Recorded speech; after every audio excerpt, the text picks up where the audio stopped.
Welcome to the Thinklings podcast, a conversation where good thoughts help renew the mind with the Word of God. I'm Charlie Carter, and I'm here with Tim Little and Andy Stearns. Let's jump into the conversation. Welcome to the Thinklings podcast, episode number 12. Today is a special episode. We're not going to do things that we've normally done. We are not going to talk about books today. So, Tim, you can cry over there, and just, I know you want to talk about books. No business. No business. Today we're going to talk about our favorite, most important college and or seminary memories. Most important? Just most important ones? Fun. What sticks out to us? When we think back to our college days, we think back to our freshman, sophomore, whatever year. We think back to being in seminary. What sticks out? What do we remember? College and seminary.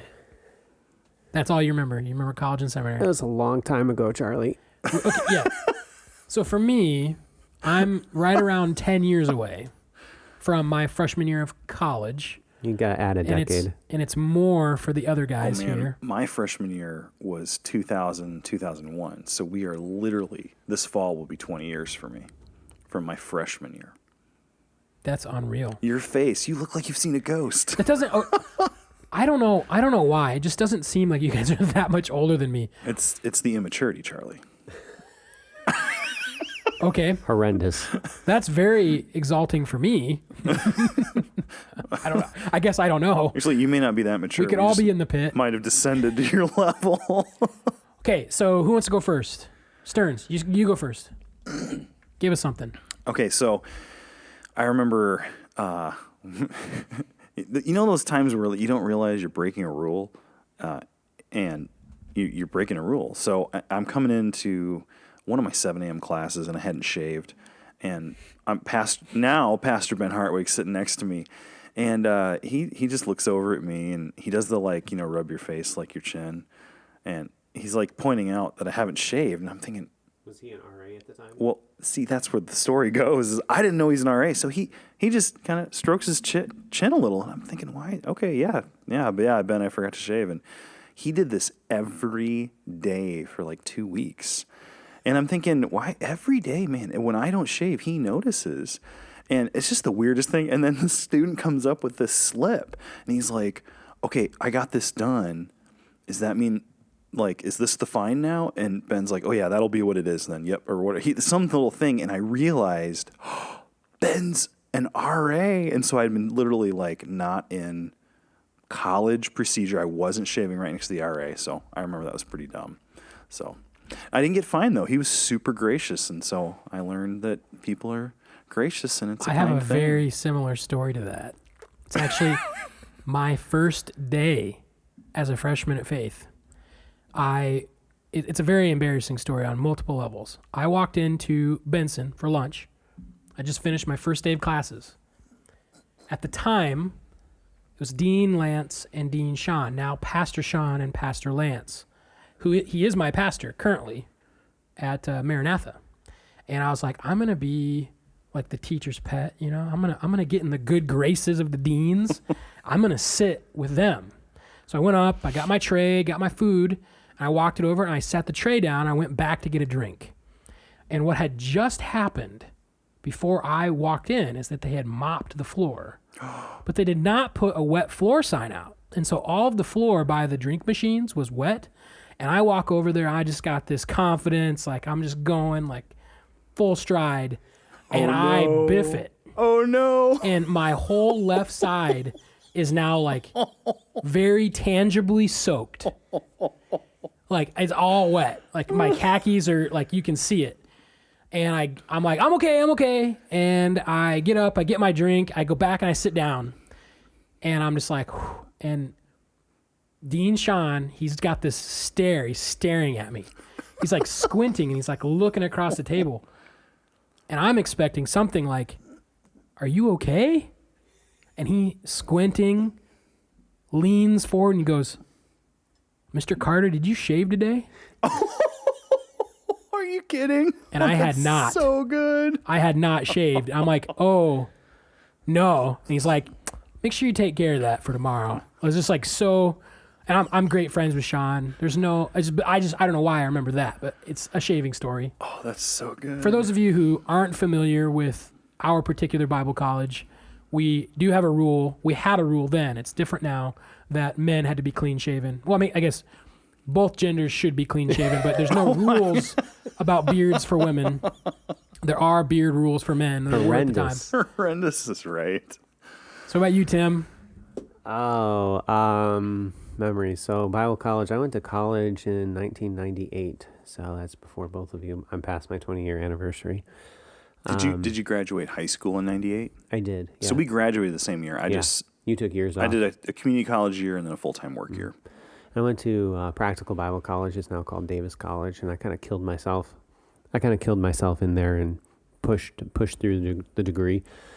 I think I remember taking 26 credits one semester. Oh. So it wasn't as bad as everybody thought that it was, but I worked hard. I remember one of the philosophies I had as I went through college was if I'm not tired enough to sleep through the noise, then I'm not tired enough to sleep. I might as well get up and join them.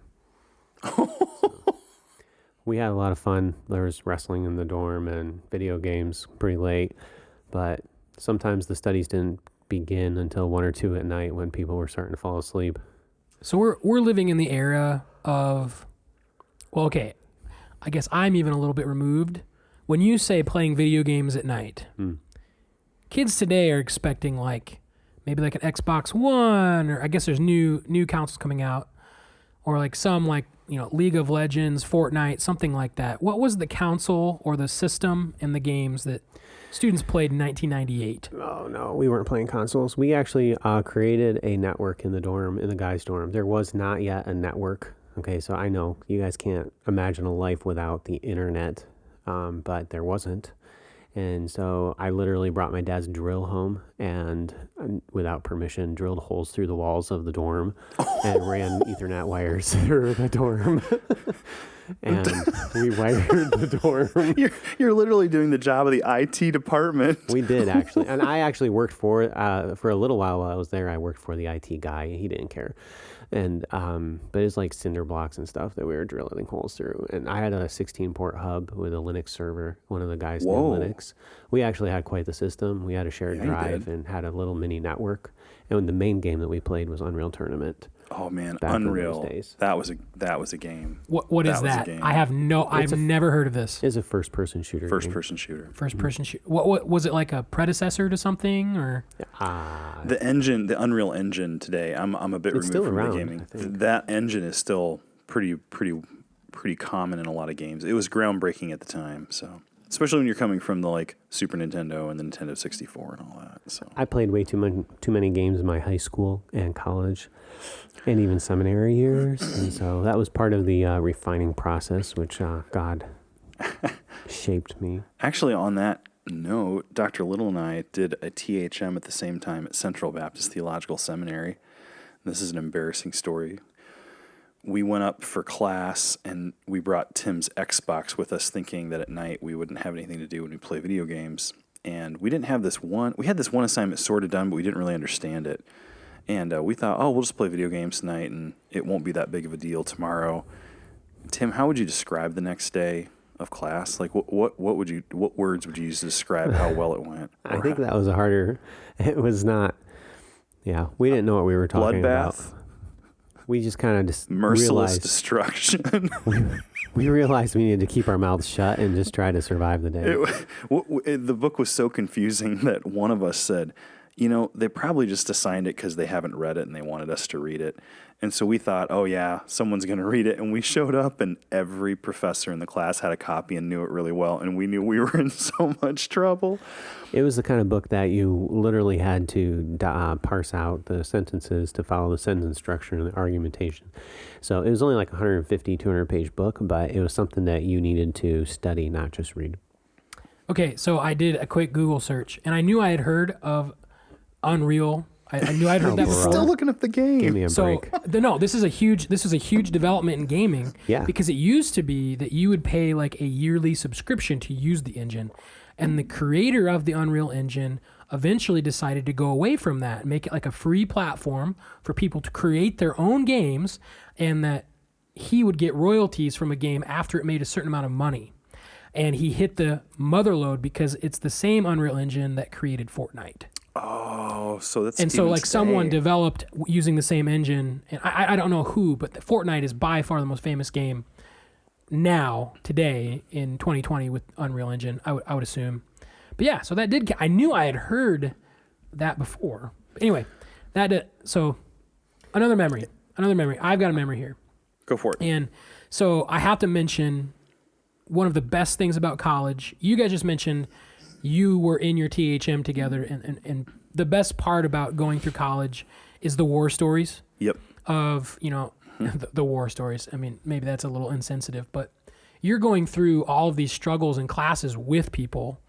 And I had many good friends, but there was one particular friend, Jonathan, who the first year we were both here, we started getting together pretty much every day and very like-minded, loved the same things. And we were in a lot of the same pastoral classes together. He is currently a pastor in Michigan.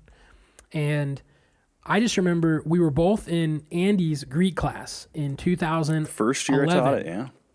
And we had a couple of rules for ourselves to make sure we would get our homework done. And as incentive, what we would do is we would order Domino's pizza. And our pizza of choice was ham and green olives. You say that doesn't sound quite that good, but it was awesome. And they just started that year with this stuffed cheesy bread. Oh. Yeah, jalapeno cheddar cheesy bread. And we would order this, we would open it, the pizza and the cheesy bread. We'd put it on the floor, and the rule was we could not eat it until our Greek homework was done. And there were some very painful nights where we were like, we probably didn't get the lesson as well as we should have, because we were like, it's good enough. Let's go on to number 10. Let's get done with this. But many nights doing our Greek homework together, and those are just, a lot of those days in Greek class were pretty fun too. We would make little doodles in our Greek books, and I have some of them now, and they're spectacular. There's one, I can't unpack the meaning of it, but it's Abraham Lincoln punting a dog off of a bridge. And I guess my best description would be maybe sometimes when you're taking Greek class, you feel like punting a dog off of a bridge. Wow. But the little things, Greek class was a treasure trove of great memories for us. Hey, current students, if you're listening to this and you're a student, that's actually a really good way to motivate yourself to do your homework. Get a buddy, order something you want, and then don't let yourself touch it till you do your homework. That's actually not too bad. If you like cold pizza. No, you like warm pizza. That's why you get the homework done. Well, you order the pizza. You have your books. You're ready to go. And you call in the order. And the goal is like, okay, you've got like a 30, 40-minute window. Okay. How much can you get done in 30, 40 minutes? Yeah. And then, it got here. Okay, we've got to finish these last 3. We got to, that time of night when you're like, I'm tired. I'll just take a 0 on those, It's like, no, you can't, because you're going to waste this pizza. Okay. That's nice. That's good. I like it. Another good memory. I think you had mentioned Jonathan, and you guys went through it a lot together. You were studying. I would say that in seminary, in Dr. Myron's classes, I had back-to-back Dr. Myron classes. So I had systematic 1, and then I had systematic 2 or 3 the next hour.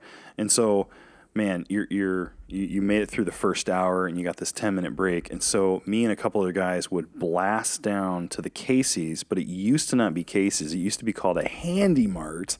And we would get a giant Dr. Pepper or Mountain Dew or whatever, and donuts or crackers or whatever, and then run back. And those were always fun little Handy Mart runs. Those were good times. I feel like college isn't really college without the snacks. There's this college snack thing that will always stick with you.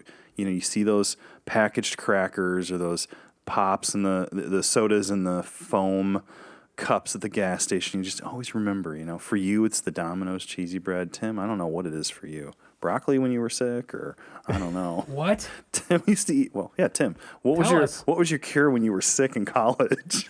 Okay, I had a horrible diet, and he's not talking about college. He's talking about seminary because he didn't know me in college. That's true. And I think it's funny how our college experiences are filled with eating junk food and playing video games. It sounds like a time where we created really bad habits. But anyway, God matured us and grew us through those things. And so anyway, don't see this as some sanctioning of some of these things. Anyway, I was horrible at my diet was horrible when I was in seminary. I got very little sleep. In fact, this will be one of my memories, just something that I learned is that I can do way more than I thought that I ever could. I think that's one of the benefits of continuing higher education. I believe it's also one of the benefits of some people, they go through the program very slowly so then they can do a really, really good job. And there's definitely value to that. But pushing yourself through the program helps you to see how much you have to trust in the Lord and rely upon Him for the strength to get through the tasks. Also, you learn that you can do certain tasks faster because you have to. You're forced to. So for me, I mean, I remember I would sometimes fast, not for some spiritual reason, but just because then I didn't have to take the time to eat. One semester I had Latin and Akkadian and a host of other credits. I was taking too many credits, really, is what it was. And I was only getting like 3 or 4 hours of sleep every night, night after night. I'd have Dr. George Houghton for Baptist Faith and Practice at 7 a.m. And so I'd, after getting like 3 hours of sleep, go and sit in that class. And I was just amazed that I was actually awake.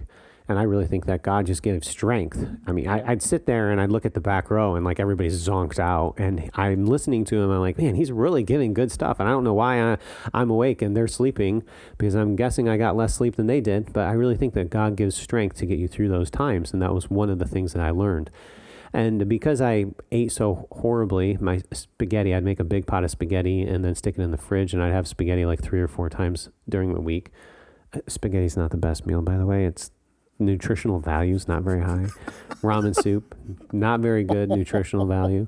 I kept crackers at work, so then I'd snack on crackers for my lunch, and then I wouldn't have to take a lunch break, and then I would always take a power nap and then work on some kind of reading or assignment or whatever at work.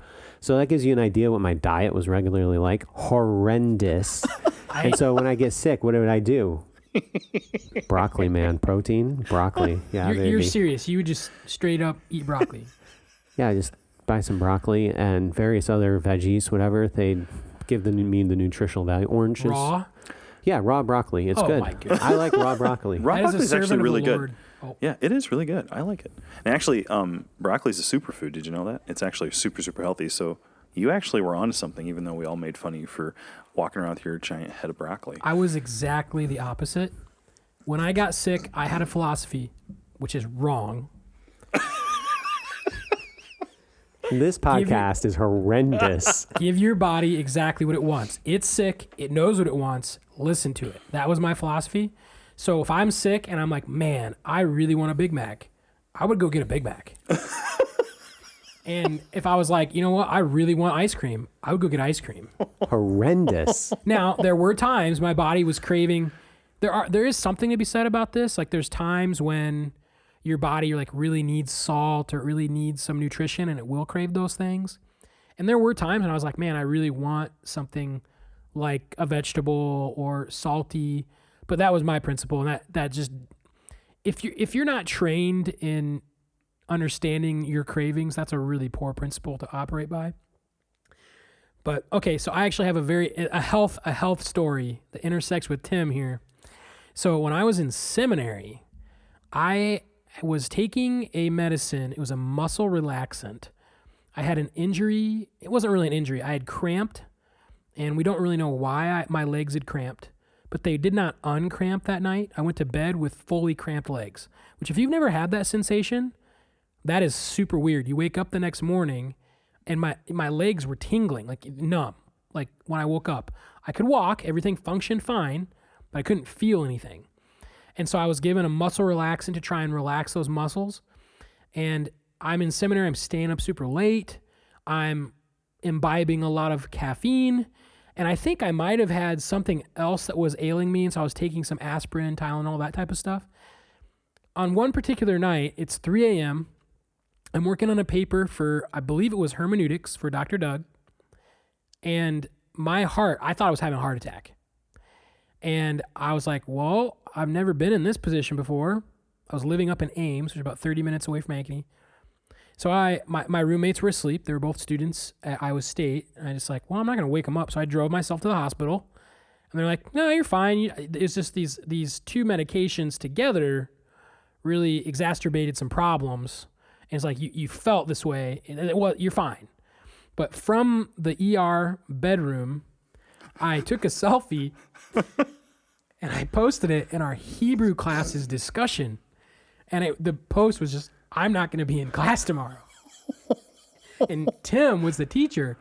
And I'm like, I thought I was like super clever. I was like, oh, this will be great. And it was a super funny moment. I went home, went to bed. And then that next day I was getting texts like, are you okay? Like, You didn't give any explanation, no context. Just, like, I'm not going to be in class. well, we could probably pull it up. It's probably still in Populi or Canvas, whatever we used. But yeah, that was probably a very low moment. And it was a lot of poor life decisions coming together, staying up late, bad diet, unhealthy habits. And I, like kind of Tim, how you talked about you learned a lot from those things, like how you could work. That was kind of a watershed moment for me of like, sleep and diet are very important for a student, a theologian, and a pastor. And that was kind of a turning point for me in my health. Yeah, I've had a few turning points. I like that terminology and the way you kind of think through that. Turning points. 2003, when I had Latin and Akkadian, that was a turning point for me. My PhD studies, I was trying to do too much, and I was having some chest pains, and I think it was stress. I'm pretty sure it was stress.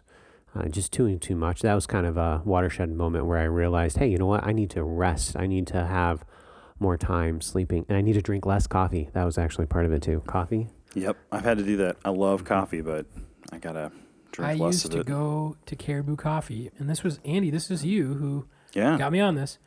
Do you know why Caribou Coffee is to be preferred over other coffee chains? Free refills. They give you free refills. That's right, no baby. matter what size you purchased.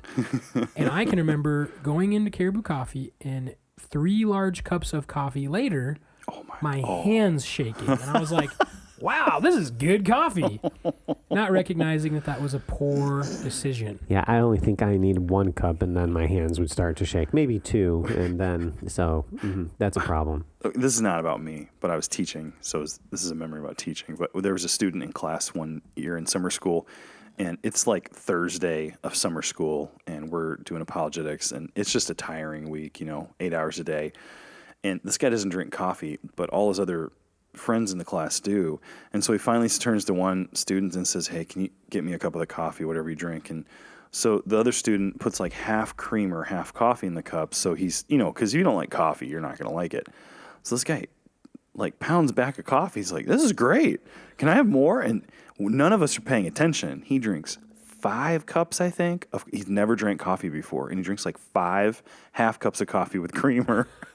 I get a Facebook message at 2 a.m. I'm pacing my apartment and I can't sleep. I'm never drinking the stuff again. It was so good. I remember in Latin, I had Latin with Dr. Paul. It was like the only time he taught Latin.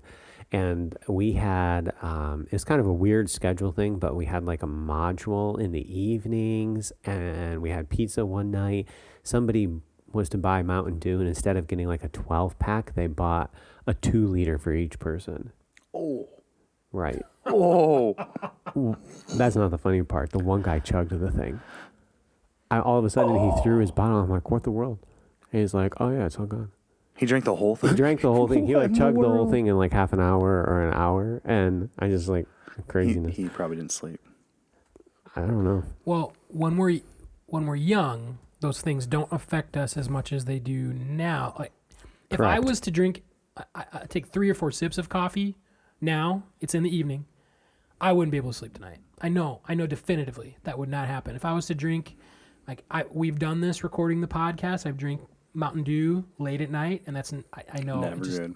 It's bad. I won't sleep. I would say, so like shifting to like this is like, these are kind of funny memories, but this is like I don't know what you want to say, like a significant one, a good one. So I remember as I think back, I think of how gracious my professors were. I was very unaware of like decorum as a person. I didn't understand decorum in the context in which I grew up. I just didn't pay attention to those things. I was in Dr. Cole's office when we were talking about some theology thing, and we were talking about different professors with different views of this topic. And I just said, okay, so your view is this, and then, okay, yeah, I heard Newman say this, and he questioned. He said, Dr. Newman. And I was like, yeah, Dr. Newman. And in my mind, I had this little voice saying like, well, there's only one Dr. Newman. How did he not know that? And so we're going through the conversation. I'm like, yeah, but Newman, blah, blah, blah. And he says, Dr. Newman? And in my mind, I thought he knew. And then I realized I was being like very flippant in how I wasn't saying it. And there's just all kinds of little things we do as students that I did that my professors were like super gracious to just overlook. And so I always thought that was a good thing. Yeah, that's always a really tricky balance, even as a professor. Yep.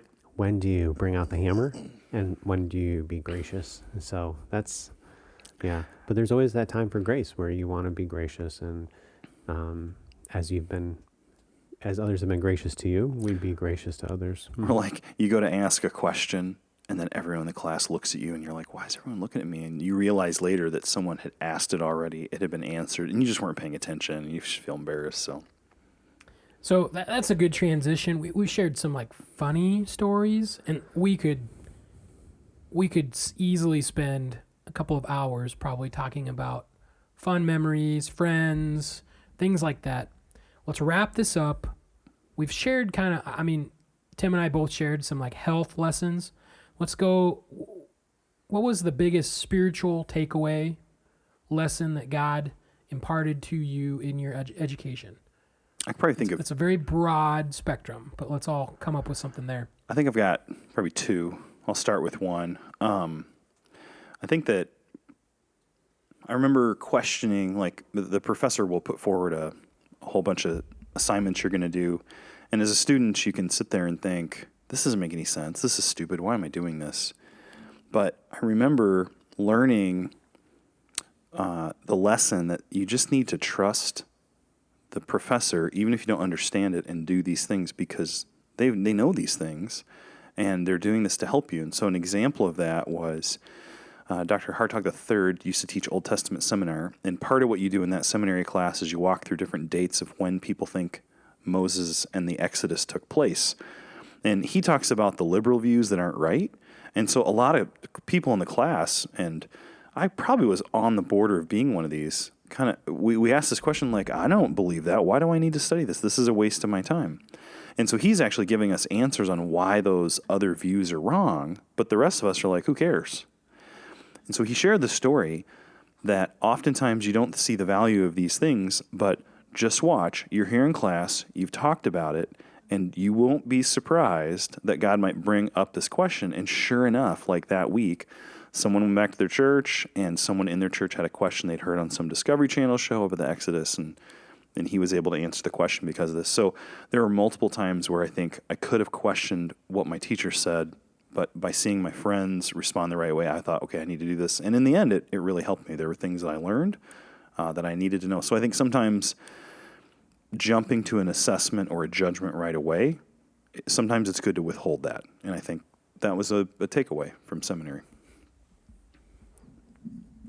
Okay, so mine's pretty easy. I was pretty fresh, pretty raw when I got to Bible college, and I think it's really easy to. It's not. I know I overestimated my ability, my knowledge of things, and my own spirituality, and probably took me. I know it took about 3 years for some messages to really sink in about pride, humility. And it did kind of come to a very particular moment in my junior year where God really just put my sin in front of me and recognizing the need for humility. And I mean, we're never going to be perfect. And that's, you can strive and strive and strive for that. And you're not going to be able to obtain it.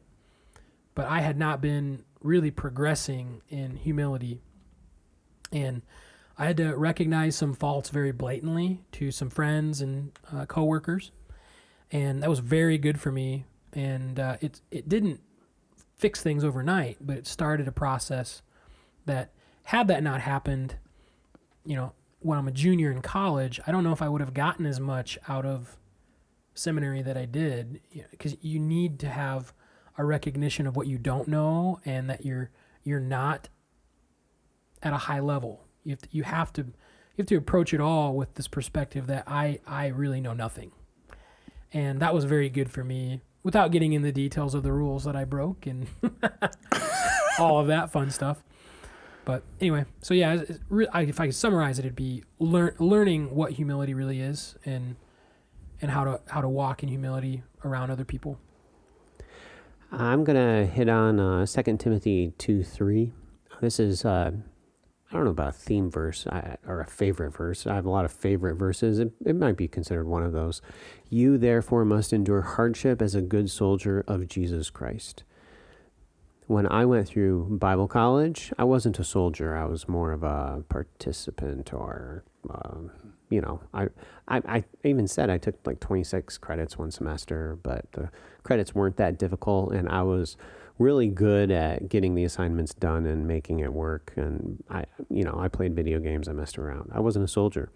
Even in seminary, I was definitely being sanctified in that way, and I was removing some of the pleasures of this world from my life, but I still had many things that distracted me. I'll put it that way. As 2 Timothy 2:4 says, no one engaged in warfare entangles himself with the affairs of his life, that he may please him who enlisted him as a soldier. And this is the spiritual takeaway as I continued my education through my THM, and even as Andy mentioned, playing a video game even during my THM. But then when my PhD hit, I remember going to class and at Clark Summit, BBS, and talking to a fellow student.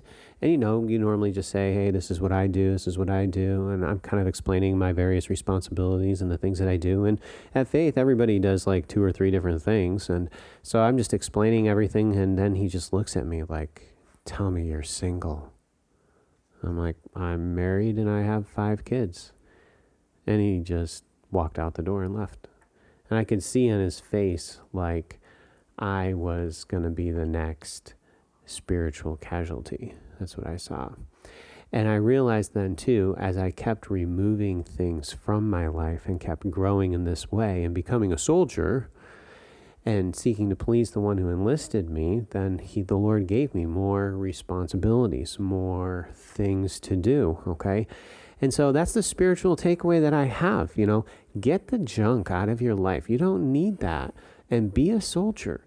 You can do more than you think you can do. And then on the flip side, I also, second spiritual takeaway is that I realize I'm not God. And I need to rest. I need to take breaks. And that was another thing that I learned through my PhD. I'll leave it at that. Well, that wraps it up pretty good. Closing thoughts? I would just say the last one that I want to walk away from this episode with is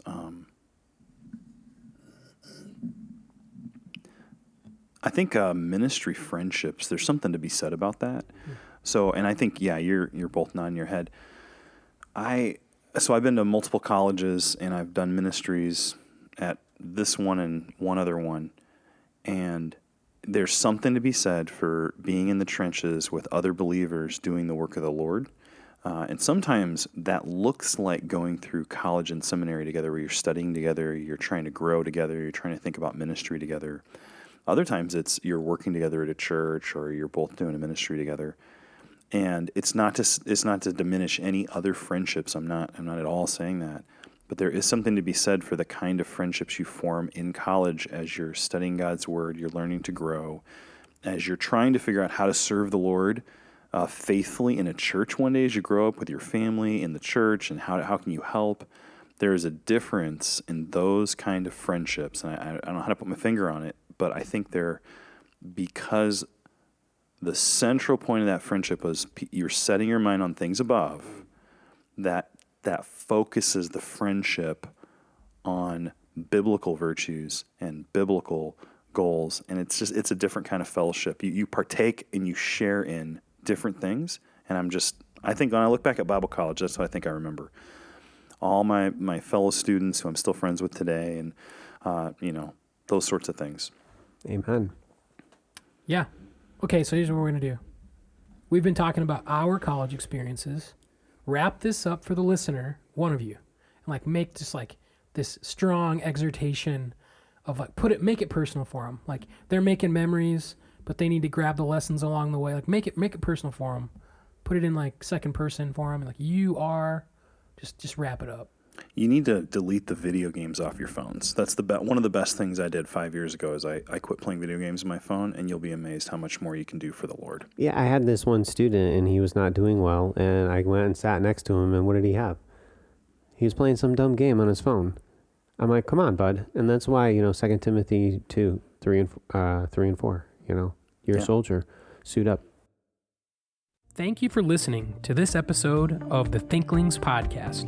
We would love to hear from you. If you have any feedback, suggestions, or potential topics that you'd like us to discuss, you can contact us through our email, thinklingspodcast@gmail.com. Remember, don't let this conversation end with this podcast. Read good books, talk about them with your friends, and always continue to cultivate your mind. See you next time on the Thinklings podcast.